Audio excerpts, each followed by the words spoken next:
Okay, this is the tedious part. I've gotten everything that I really need to select with the big selection tool. Got that all deleted. I also got rid of the other door because screw that door. 312 is where it's at.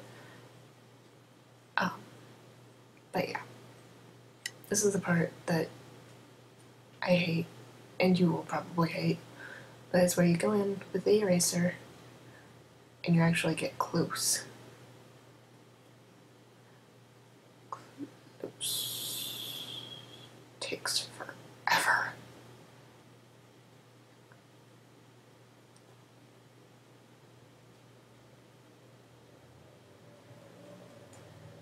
When you get to a corner, just be kind of careful. I'm using a tablet, by the way, which makes it a lot easier. Tablets are not really dropping in price. You know, they're getting more, affordable. So, if you think like you'd like to spring for something technological to help you with your art, tablet is a good idea, if you don't already have one.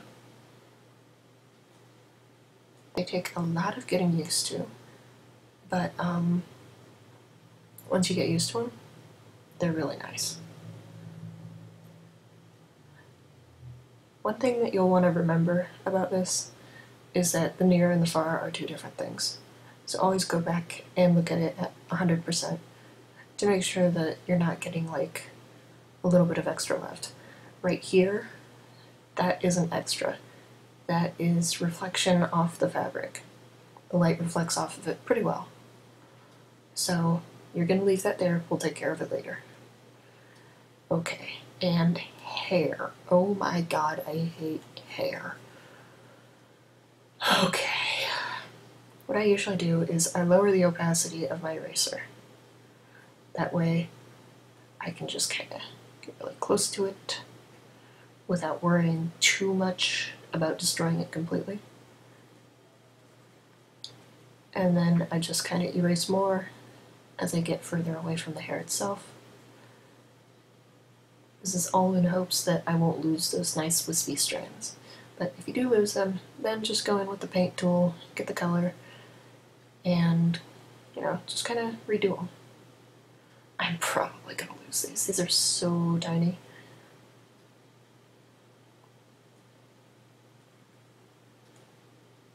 I'm trying really hard. But the thing about when you lower the opacity of your eraser, it will never get down to 100% gone. You have to go to actual 100% to get that to happen. It'll just keep peeling and peeling away, and it won't actually get rid of it all. But you can do pretty well.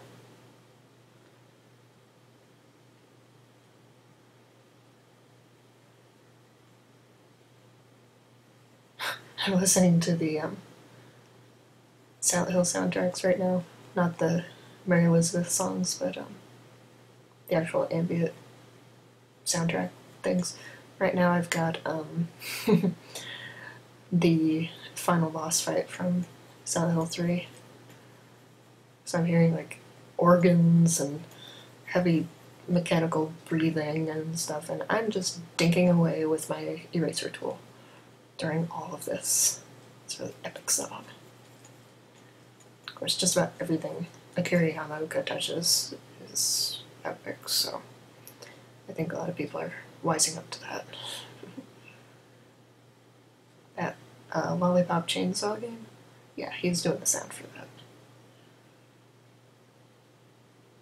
Okay. Once again, check.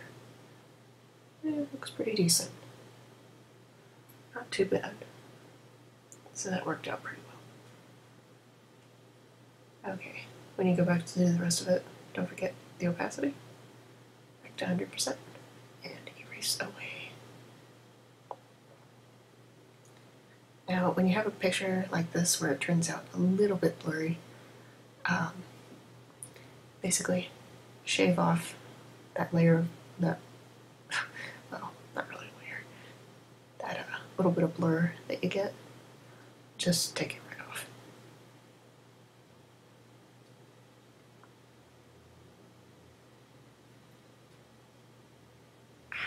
Dang, close. Undo. This is part of this program. There we go.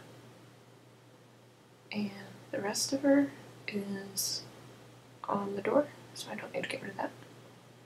Okay. With the picture of James, the James cosplayer, looking into his reflection in the mirror. That one took so much erasing. But I did it the other way. I did it erasing the background layer away from the cosplayer, so that probably had something to do with it. Because there was just so much environment that I had to leave in, so I was just like, I'll just... That's kind of a good rule of thumb, though. Whichever you have less of is what you should put on top, and just erase the stuff around it. So, like, I'll open that real quick.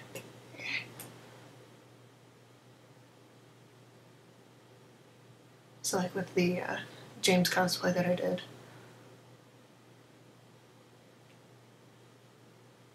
there we go. Because there's tiny window, come on. There's all this stuff. You've got the cosplayer, you've got the door, you've got the sinks, you've got the cosplayer again. So there's all this environment stuff that needs to stay put.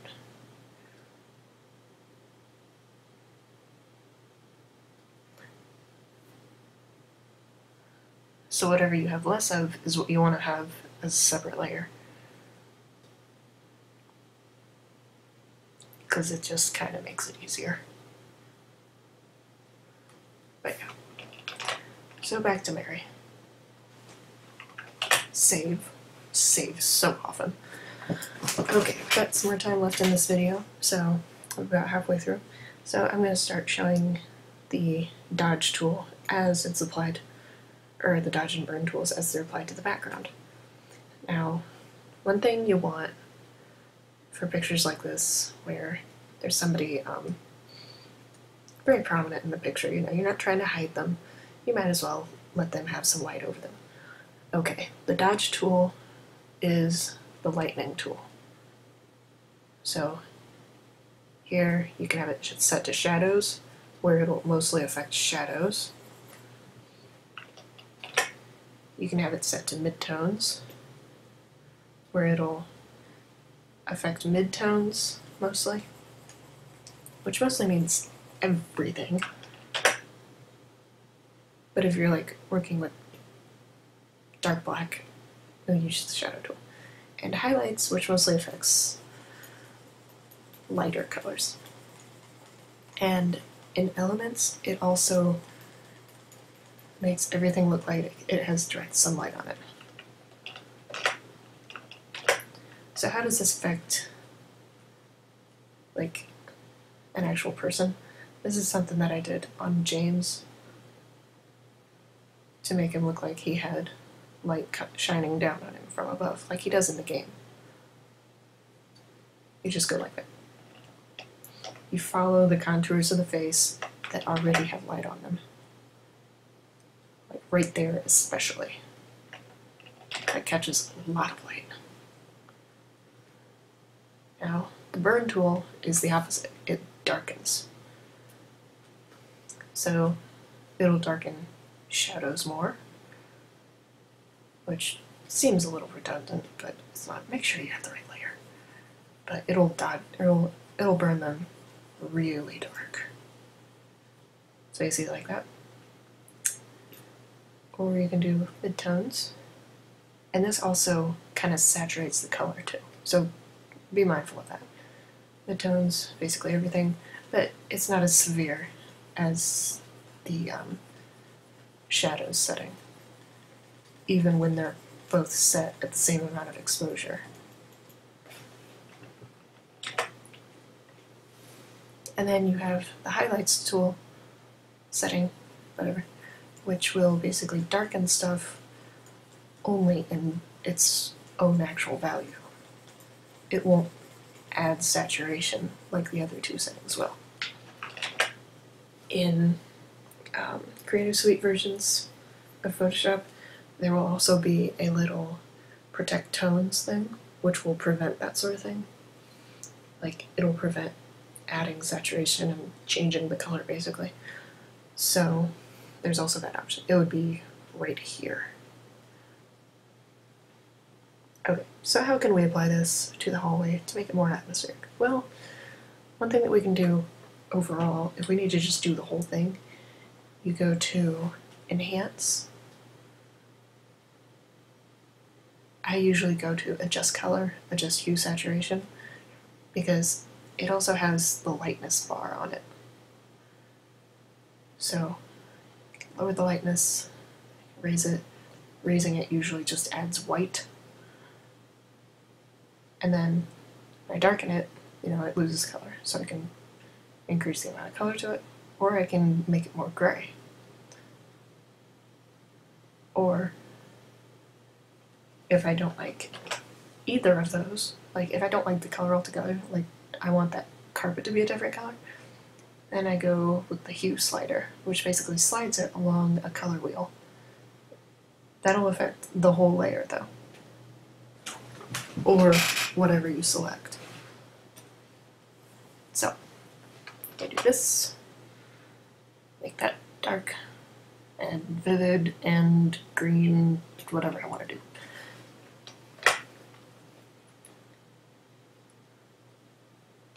So as I was saying earlier, with a picture like this, I'm just scrolling through brushes. It's always an option with every single tool, mostly. You want where the hallway is leading away. If it's a dark themed kind of picture like this, then you're going to want to make that part where it's leading away darker.